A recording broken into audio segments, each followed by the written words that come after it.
Oke, baik. Perkenalkan nama saya Ernest Saria S. Munte dengan NIM 2133 0401 0269 dengan dosen pengampu yaitu Bapak Hutua Riri Samosir. Saya dari akuntansi 2 Pagi C dari Fakultas Ekonomi dari Universitas Prima Indonesia dengan mata kuliah Sistem Informasi Akuntansi. Saya tahun ajaran 2021-2022. Nah, di sini saya akan melanjutkan pembahasan dari topik ke-12 yaitu tentang sistem akuntansi biaya. Nah, pendahuluan. Sistem akuntansi biaya dalam perusahaan manufaktur erat hubungannya dengan sistem pengawasan produksi. Karena sebagian besar kegiatan perusahaan manufaktur berada di kegiatan dalam fungsi produksi. Nah, sistem pengawasan produksi. Sistem pengawasan produksi, dokumen pengawasan produksi dokumen yang digunakan dalam sistem pengawasan produksi ialah 1. Surat order produksi. Dokumen ini merupakan surat perintah yang dikeluarkan oleh Departemen Produksi yang ditujukan kepada bagian-bagian yang terkait dengan proses pengolahan produk untuk memproduksi sejumlah produk. Yang kedua yaitu daftar kebutuhan bahan. Dokumen ini merupakan daftar jenis dan kuantitas bahan baku yang diperlukan untuk memproduksi produk seperti yang tercantum dalam surat order produksi. Yang ketiga yaitu daftar kegiatan produksi. Dokumen ini merupakan daftar urutan jenis kegiatan dan fasilitas mesin yang diperlukan untuk memproduksi produk seperti yang tercantum dalam surat order produksi. 4. Bukti permintaan dan pengeluaran barang gudang. Merupakan formulir yang digunakan oleh fungsi produksi untuk meminta bahan baku dan bahan penolong untuk memproduksi produk yang tercantum dalam surat order produksi. Yang kelima yaitu bukti pengembalian barang gudang.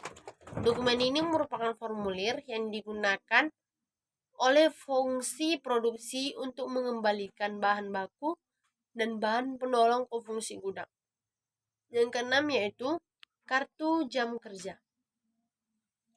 Dokumen ini digunakan untuk mencatat jam kerja langsung yang dikonsumsi untuk memproduksi produk yang tercantum dalam surat order produksi. 7. Laporan produksi selesai. Dibuat oleh fungsi produksi untuk memberitahukan selesainya produksi pesanan tertentu kepada fungsi perencanaan dan pengawasan produksi, fungsi gudang, fungsi pengawasan, fungsi penjualan, fungsi akuntansi persediaan, dan fungsi akuntansi biaya. Fungsi yang terkait dalam sistem pengawasan produksi ialah 1. Fungsi penjualan. Fungsi penjualan bertanggung jawab atas penerimaan order dari pelanggan dan meneruskan order tersebut ke dalam fungsi produksi. Yang kedua yaitu fungsi produksi.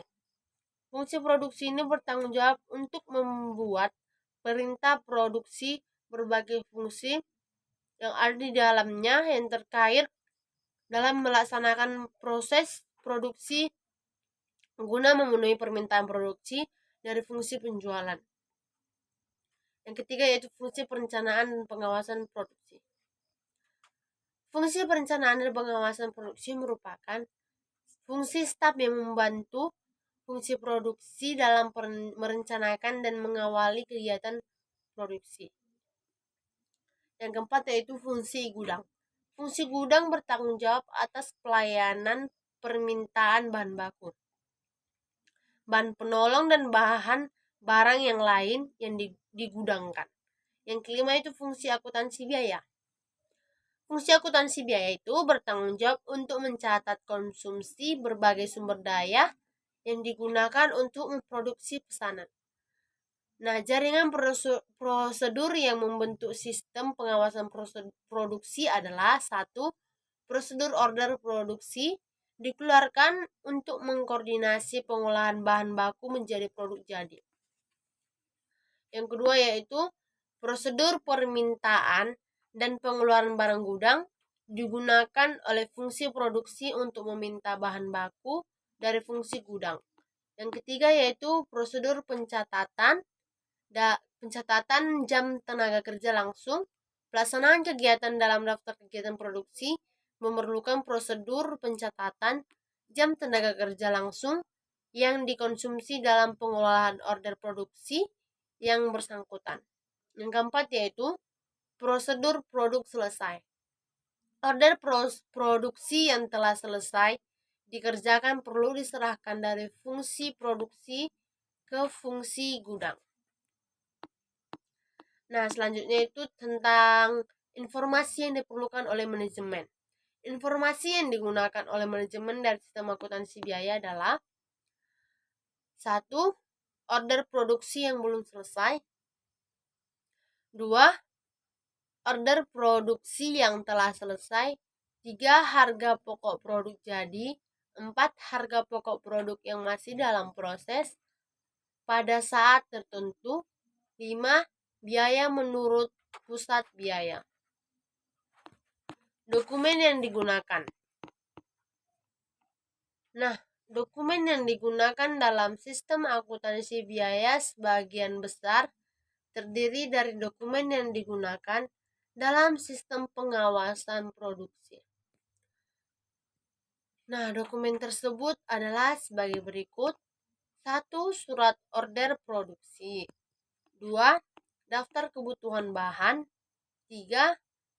Daftar kegiatan produksi. 4. Bukti permintaan dan pengeluaran barang gudang. 5. Bukti pengembalian barang gudang. 6. Kartu jam kerja. 7. Laporan produk selesai. 8. Bukti memorial. 9. Bukti kas keluar. Nah, selanjutnya itu catatan akuntansi yang digunakan. Catatan akuntansi yang digunakan dalam sistem akuntansi biaya adalah: 1. Jurnal pemakaian bahan baku. Jurnal pemakaian bahan baku merupakan jurnal khusus yang digunakan untuk mencatat harga pokok bahan baku yang digunakan dalam produksi. 2. Jurnal umum. Jurnal umum ini digunakan untuk mencatat transaksi pembayaran gaji dan upah, penyusutan aset tetap, amortisasi aset tak berwujud, dan terpakainya uang muka biaya. Yang ketiga yaitu register bukti kas keluar. Register bukti kas keluar ini digunakan untuk mencatat BOP, beban administrasi umum, dan beban pemasaran. Keempat yaitu kartu harga produk. Kartu harga produk ini digunakan untuk jurnal khusus dan mencatat harga pokok bahan baku. Yang kelima yaitu kartu biaya. Dalam kartu biaya ini, buku pembantu yang merinci beban overhead pabrik, beban administrasi dan umum, dan beban pemasaran. Nah, selanjutnya yaitu fungsi yang terkait. Fungsi yang terkait dalam manajemen ini, dalam sistem informasi akuntansi ini, sistem penggajian dan pengupahan ini adalah fungsi-fungsi yang terkait dengan sistem akuntansi penggajian pengupahan sebagai berikut. 1. Fungsi PSDM atau HCD bertugas untuk merekap hasil karyawan yang nantinya di sektor fungsi keuangan. 2. Fungsi keuangan.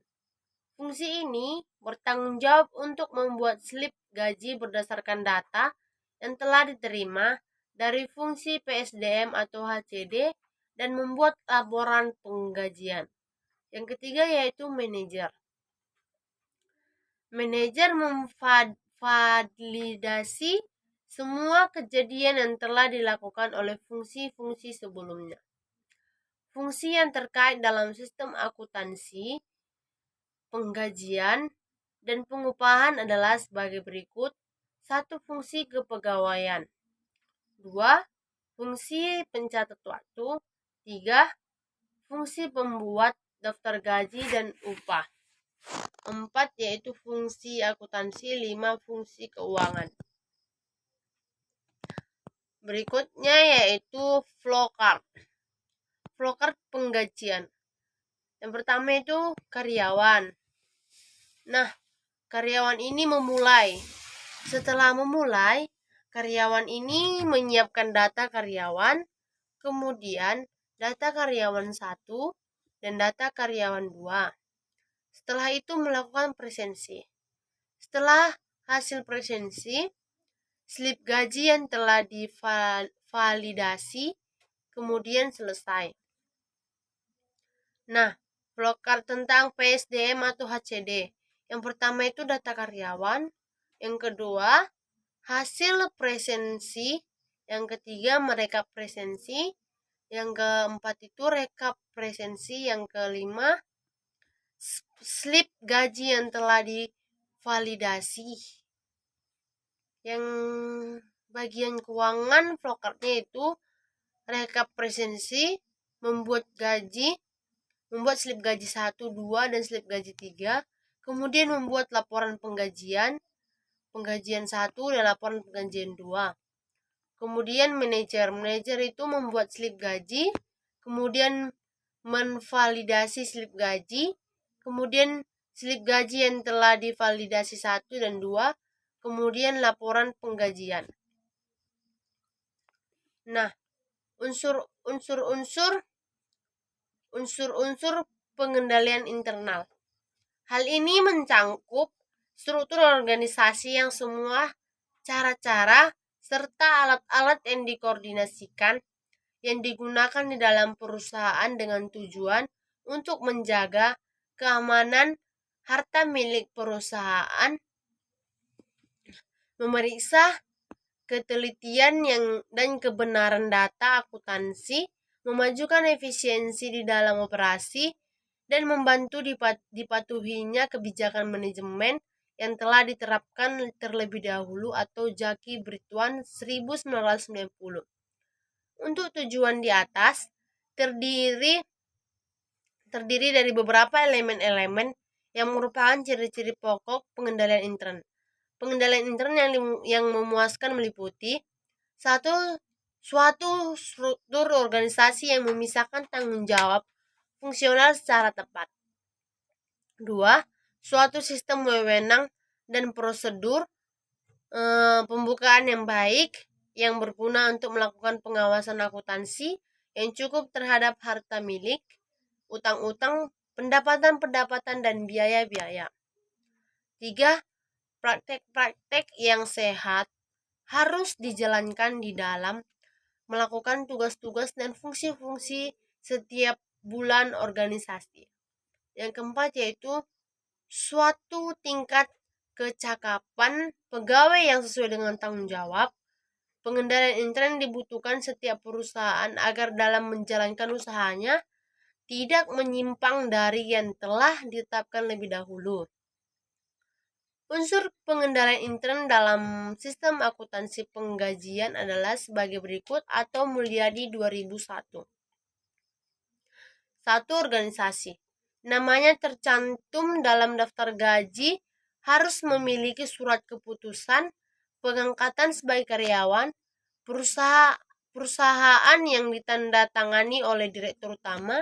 Setiap perubahan gaji karyawan karena perubahan pangkat, perubahan tarif gaji, tambahan keluarga harus didasarkan pada surat keputusan direktur keuangan. Setiap potongan atas gaji karyawan selain dari pajak penghasilan karyawan harus didasarkan atas surat potongan gaji yang diotorisasi oleh fungsi kepegawaian. Kartu jam hadir harus diotorisasi oleh fungsi pencatat waktu. Pemerintah lembur harus diotorisasi oleh kepala departemen yang bersangkutan. Daftar gaji yang harus diotorisasi oleh fungsi personalia. Bukti kas keluar untuk pembayaran gaji harus diotorisasi oleh fungsi akuntansi. Nah, yang kedua yaitu tentang prosedur pencatatan.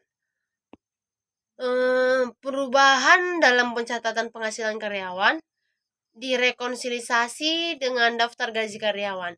Kartu penghasilan karyawan diselenggarakan oleh fungsi pembuat gaji dan upah untuk mengumpulkan semua penghasilan yang diperoleh masing-masing karyawan selama jangka waktu setahun. Informasi yang dicantumkan dalam kartu penghasilan karyawan ini dipakai sebagai dasar perhitungan pajak penghasilan yang menjadi kewajiban setiap karyawan. Tarif upah yang dicantumkan dalam kartu jam kerja diverifikasi ketelitiannya oleh fungsi akuntansi biaya. Fungsi akuntansi ini banyak bertanggung jawab atas distribusi upah langsung ke dalam kartu harga pokok produk pesanan yang menggunakan tenaga kerja langsung yang bersangkutan. Distribusi upah langsung tersebut dilakukan berdasarkan data yang dikumpulkan dalam kartu jam kerja. Kemudian terakhir itu 3, praktek yang sehat.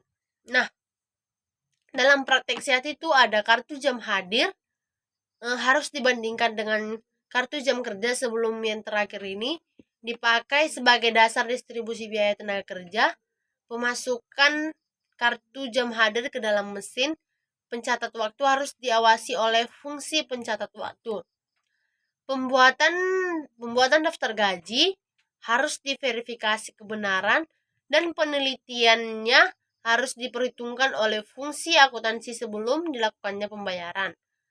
Perhitungan pajak penghasilan karyawan harus direkonsilisasi dengan pencatatan hasil karyawan. Nah, yang terakhir yaitu catatan penghasilan karyawan disimpan oleh fungsi pembuat gaji. Oke, baik, sekian dari presentasi saya tentang topik 12 yaitu tentang sistem penggajian dan pengupahan. Bila mana ada materi atau topik yang kurang tepat, mohon dimaafkan, dan bila ada pertanyaan silakan di komentar. Oke, sekian dan terima kasih.